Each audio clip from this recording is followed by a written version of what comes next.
کریم، سامعین اکرام، آج کی دور کے اندر دیکھا جائے تو لوگ قرضہ لیتے ہیں، قرض حسنہ، اور آسان سمجھتے ہیں کہ قرضہ ایک بار لینے والے کو مجبوری بتا کر ایک بار قرضہ لیتے ہیں، لیکن جب دینے کا وقت آتا ہے تو قرضہ جو دیا تھا وہ اپنی بار بار مجبوریاں بتاتا ہے جس کو قرضہ دیا ہے اس کو، لیکن وہ قرضہ نہیں لوٹاتا۔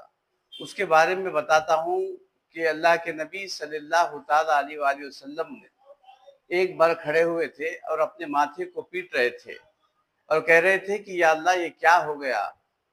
سب صحابی رضی اللہ تعالیٰ اجمعین تھے اور سب پریشان ہو گئے کہ اللہ کے نبی صلی اللہ علیہ وسلم نے اپنے ماتھے کو کیوں پیٹ رہے اور کہہ رہے کہ اللہ یہ کیا ہو گیا، کیا معاملہ ہے۔ سب ڈر گئے تھے۔ اس کے بعد دوسرے دن محمد بن عبداللہ بن جہش رضی اللہ تعالیٰ عنہ ارشاد فرماتے ہیں کہ اللہ کے نبی صلی اللہ علیہ وسلم کے خدمت میں حاضر ہوئے اور کہنے لگے کہ یا رسول اللہ صلی اللہ علیہ وسلم، کل کیا ہوا تھا؟ آپ اپنے ماتھے کو پیٹ رہے تھے اور کہہ رہے تھے کہ یا اللہ یہ کیا ہو گیا۔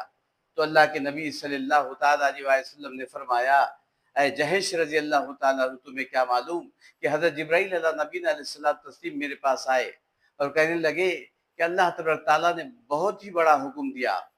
کہ کیا حکم دیا؟ تو اللہ کے نبی صلی اللہ علیہ وسلم فرماتے ہیں، جو شخص قرضہ نہیں لوٹاتا کسی کا قرضہ لے کر، وہ کبھی جنت میں نہیں جائے گا۔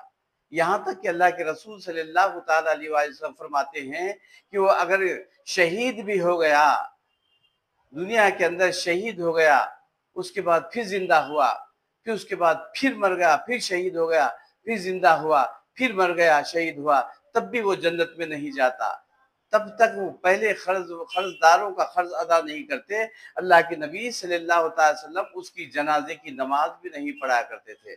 تو بتاؤ کہ میں اس بات کو آپ کے سامنے مد نظر رکھتے ہوئے کہتا ہوں کہ اگر کسی نے جان بوجھ کے قرضہ لیا اور 3 پیسے کیوں نہ ہو، اگر اس کے 3 پیسے ڈبا دیا تو اس کے عوض میں اللہ کے نبی صلی اللہ تعالیٰ علیہ وسلم فرماتے ہیں کہ 700 نمازیں جو جماعت کے ساتھ با اخلاص ادا کیا، 3 پیسے کے بدلے میں وہ 700 نمازیں دینا پڑے گا۔ تو بتاؤ کہ قرض جس کا لیے ہے ادا کرنے کی کوشش کرو، جیسے لیا ویسے ہی دینے کی کوشش کرو۔ لینا آسان جیسا سمجھے، دینا بھی آسان بنا لو تو اللہ تمہارے ہر مسئلے کو آسان کر دیتا۔